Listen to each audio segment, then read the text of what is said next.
সালামু আলাইকুম। আজকে ছোট্ট একটা কাজ নিয়ে আসলাম। তো এটা দেখতে পাচ্ছেন আমার হাতে একটা স্যামসাং ফোন। এটা হচ্ছে মডেল হচ্ছে 415, যেটা J4 প্লাস বা J6 প্লাস দুটোটাই সেম। তো আমার কাছে আছে J4 প্লাস। একটু কাছে যদি আমি এটা অন করে দেখাই, তো দেখতেছেন ফোনটা অন হয়েছে। তো অন হওয়ার পরে যখন আমাদের সেকেন্ড বুটে যাবে, তখনই আমাদের একটা ফল্ট সামনে আসতেছে। ফোনটা বুটিং হইতেছে।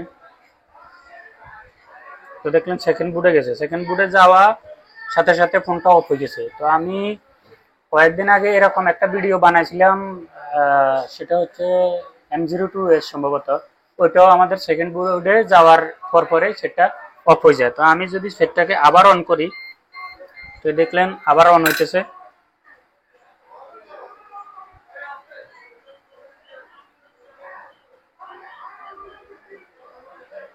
সেটটা বুটিং হইতেছে,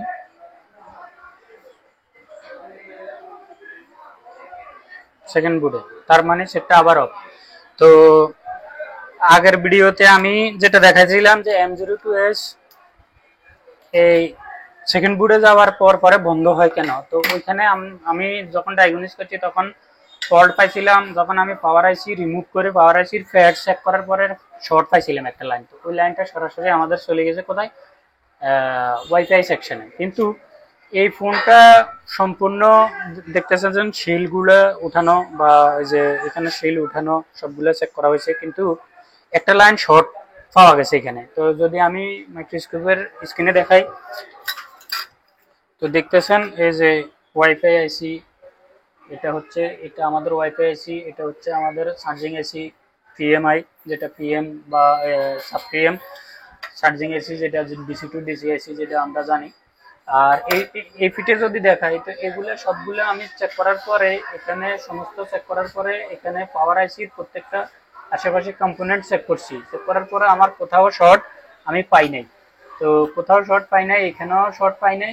কিন্তু এই যে এটা আমাদের এপিটি সেকশন, এটা হচ্ছে এপিটি, আর যেটা যে 4G এমপ্লিফায়ারের জন্য যেটা কাজ করে, এটা এপিটি। আর এটা হচ্ছে লাইটিং।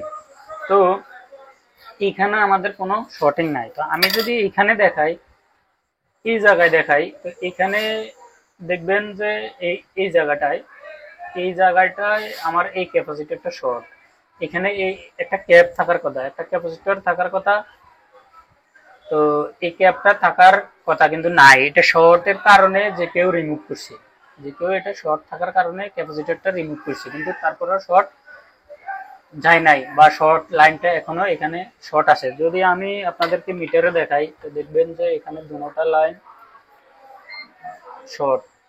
তো আমি ডায়েট মোডে দিছি, মিটারটা ভালো করে দেখাইস। আর স্ক্রিনে যদি আমি দেখাই, তো এই যে আমি মিটার দিয়ে দেখাতেছি। তো এটা হচ্ছে এই ক্যাপটা। তো দেখতেছেন এখানে রিডিং 0001, আবার এখানেও 0.0001, মানে সম্পূর্ণ লাইনটা শর্ট। তো এই যে এই ক্যাপটা শর্ট, এই লাইনটা চলে গেছে কোথায়, সরাসরি আমাদের এখানে। এখানে এটা হচ্ছে আমাদের ওয়্যারলেস ট্রান্স রিসিভার, যে ওয়্যারলেস ট্রান্স রিসিভার, এটা হচ্ছে ল্যান্ড রিসিভার, যেটা এটা হচ্ছে ওয়াইফাই আইসি, এটা ওয়াইফাই একটা সেকশন। তো এখানে আমি সবগুলো ক্যাপাসিটর চেক করার পরে দেখতেছেন এখানে মিটার সহ দেখায়। তো দেখতেছেন এখানে রিডিং ওকে, রিডিং ওকে, তারপরে রিডিং ওকে, রিডিং ওকে। তো এখানে এটারও রিডিং ওকে। তো এই যে এই দুইটা ক্যাপাসিটর আছে, এই দুইটা ক্যাপাসিটর প্রথমে আমার শর্ট দেখাই নাই, প্রথমে আমি কনফিউজ হয়ে গেছি। তো আমি ভাবছিলাম পাওয়ার আইসিটা রিমুভ করে প্যাডসে চেক করবো, যে প্যাডগুলো আছে ওগুলো চেক করার পরে বুঝতে পারবো। তো এখানে প্রথমে আমাকে শর্ট দেখায় নাই, কিন্তু এখন দেখতেছেন যে এখানে শর্ট, এই যে এই লাইনটা শর্ট, তার মানে এই লাইনটা আমাদের ওয়াইফাই। এখন হয়তো আমাদের ওয়াইফাই আইসিটা শর্ট হইতে পারে, আর না হইলে এই যে সেই ক্যাপস্টার গুলো আছে ওগুলো শর্ট হইতে পারে। তো এগুলা চেক করার জন্য আমি এখানে ভোল্টেজ দিব। তো এখন এটা হচ্ছে কত ভোল্টেজের লাইন আমি শিওর না, যেহেতু আমার কাছে স্কিমেটিক নাই। তো এটা কত ভোল্টেজের লাইন সেটা আমি জানি না। তো না জানার কারণে আমি এখানে সর্বপ্রথম এই দুইটা ক্যাপ রিমুভ করব। এই দুইটা ক্যাপ রিমুভ করার পরে যদি আমাদের শর্ট চলে যায় তাহলে তো চলে গেছে, আর যদি না যায় তাহলে আমরা ওয়াইফাই আইসিটা রিমুভ করব। তো বেশিরভাগই আমরা দেখছি যে এই ফোনগুলো রিপেয়ার, যতগুলো ফোন আমি রিপেয়ার করছি এটা এলডিও সেকশনের, তা আমি দেখছি যে ওয়াইফাই আইসি খুব কম খারাপ হয়েছে। বেশিরভাগই ক্যাপাসিটার শর্টের কারণে এই ফলটা আসে। আমি এই দুইটা ক্যাপাসিটার রিমুভ করে দেখি, রিমুভ করার পরে বুঝতে পারবো যে শর্ট কি আসলে আইসি থেকে না আমাদের এই দুইটা ক্যাপাসিটার। এটা পাওয়ার আইসি থেকেও হইতে পারে। কারণ কি জন্য পাওয়ার আইসি থেকে হইতে পারে, পাওয়ার আইসির মানে এই লাইনটা এটা ভোল্টেজের লাইন, এখানে ভোল্টেজ আসে কিন্তু পাওয়ার আইসি থেকে। তো আমি এই দুইটা ক্যাপ রিমুভ করে নিতেছি। রিমুভ করার পরে দেখবো যে এখান থেকে শর্ট গেছে কিনা, যদি না যায় তাহলে নেক্সট স্টেপ আমরা ফলো করব। আমি ক্যাপগুলো এখানে রাখলাম। তো প্রথমত তো আমি লাইন চেক করি, যেহেতু লাইন আগে দরকার। তো দেখতেছেন এখানে আমার শর্ট চলে গেছে, এখানে শর্ট চলে গেছে। তো শর্ট চলে যাওয়ার কারণ এই দুইটা ক্যাপাসিটারে যে কোনো একটা ক্যাপ শর্ট। তো একটা ক্যাপাসিটার কোনটা ওইটাকে আমি মিটার দিয়ে চেক করে নিতে পারি। যেমন হ্যাঁ, দেখতেছেন যে এই ক্যাপটা আমাদের ভালো, এই ক্যাপটা কোনো রিডিং নাই, অয়েল আসতেছে, তার মানে এই ক্যাপাসিটারটা ভালো, তার মানে এটা শর্ট, এই ক্যাপটা শর্ট। দেখতেছেন এই ক্যাপটা শর্ট, মিটার দেখাইছে এই ক্যাপটা শর্ট। তো আমরা এটাকে বাদ দিই, এটাকে বাদ দিই, বাকি যে ক্যাপাসিটারটা আছে ওটা লাগাই দিব। এই ক্যাপাসিটারটা আমরা যেটা বাকি আছে এই ক্যাপাসিটারটা এখানে লাগাই দিব, এটা প্রোটেকশনের জন্য, যেন দুইটার জায়গায় একটা হইলো থাকা ভালো। তো আমরা যেখানে শর্টিং এর ক্যাপ পাই না কেন বা ক্যাপাসিটর গুলা, যেই ক্যাপাসিটর গুলা শর্ট জরুরি মনে করলে হাই ভোল্টেজের লাইন হলে এটাকে অবশ্যই লাগানো উচিত। আমি এটাকে যেহেতু দুইটা লাইন, আমি একটা লাগাই দিই, একটা হইলেও প্রোটেকশন করব।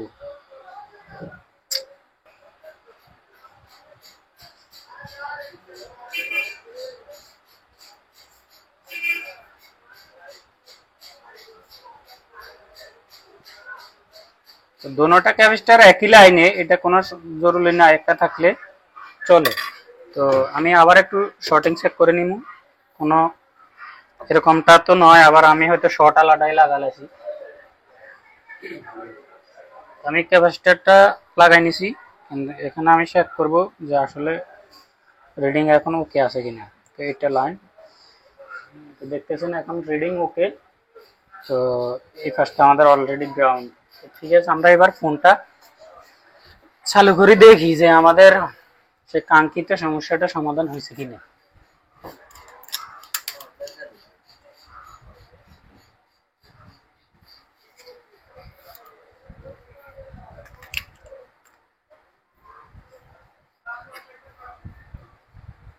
এটা খুব ছোট একটা বোর্ড, এটার এরকম সেম একটা ভিডিও আমি কয়েকদিন আগে M02S একটা ফোনে 3 ভোল্টেজ লাইন শর্ট হওয়ার কারণে সেম প্রবলেম আছে, 3.3 একটা লাইন শর্ট ওয়াইফাই সেকশনে।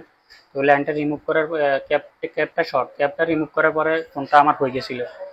কয়েকদিন আগে একটা ভিডিও দিছিলাম, দেখতেছেন সেকেন্ড বুটে আসছে অলরেডি, এখনো লোগো আছে, এখনো লোগো আছে সেকেন্ড বুটে। যেহেতু ফোনটা দেখি পুরো অন হয় কিনা। এখানে আরো অনেক কিছু এখানে গাঁড়া হয়েছে, যেমন যে ওবিপিআইসি রিমুভ করা আছে, ওইটা বাইপাস করলেও হয়ে যায়। তো এখনো লোগো আছে, এখনো বন্ধ হয় নাই।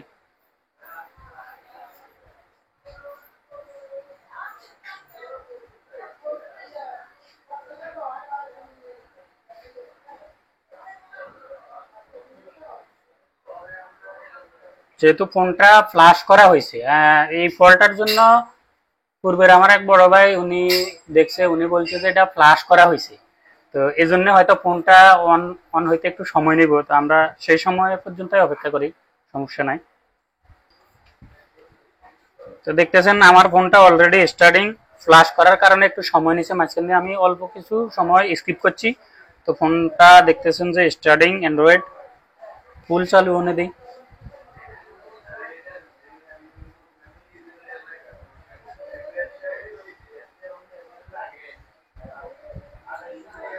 তো तो ऑलरेडी फोनটা আমাদের ओके, তার মানে বুঝতে পারছেন। अरे कोई तालियां तो बजाओ भाई, ताली इसलिए बजाना कहता हूँ मैं। वो कई बंदा है ना, কিছু ইনস্টিটিউট হে বা কিছু ওই যে টেকনিশিয়ান আছে যারা ওই ছোটখাটো ফল্ট মানে কিরকম ওবিপি শর্ট, ওবিপি ভোল্টেজ আগে দেয় না, পাস করে না, তো ওবিপি উঠাই বাইপাস করে। ভাই তালিয়ে তো বাজাও, তালি বাজায়, ফোন তো হয়ে গেছে রেডি ভাই। এরকম ফল্ট তো কই বানাকে দেখাও, এরকম ফোন কেউ রিপেয়ার করকে তো দেখাও ভাই। তো ঠিক আছে ভাই, আমাদের ফোনটা অলরেডি ওকে। তো আমি ছোট্ট একটা মেসেজ দিই, যদি কারো এরকম ফল্ট আসে বা যত হার্ডলি ফল্ট হোক বা যত মেজর সমস্যা হোক, যদি কেউ এরকম বুঝে না আসে তো অবশ্যই আমাদের কমেন্ট করতে পারেন, আমাদের সাথে কন্ট্যাক্ট করতে পারেন। আর যদি কেউ বেসিক টু অ্যাডভান্স লেভেল যদি কেউ কাজ শিখতে চান আইসির ড্রিল থেকে ফল্ট ফাইন্ডিং স্কিমেটিক সহ, যদি কারো ইচ্ছুক হন, কেউ থাকেন যে হ্যাঁ আমি তো সম্পূর্ণ বুঝি না, তো অবশ্যই আমাদের সাথে কন্ট্যাক্ট করতে পারেন, যোগাযোগ করতে পারেন। আর অপেক্ষা করেন নেক্সট ভিডিওর জন্য। সেই পর্যন্ত ভালো থাকেন ইনশাআল্লাহ। সালাম আলাইকুম।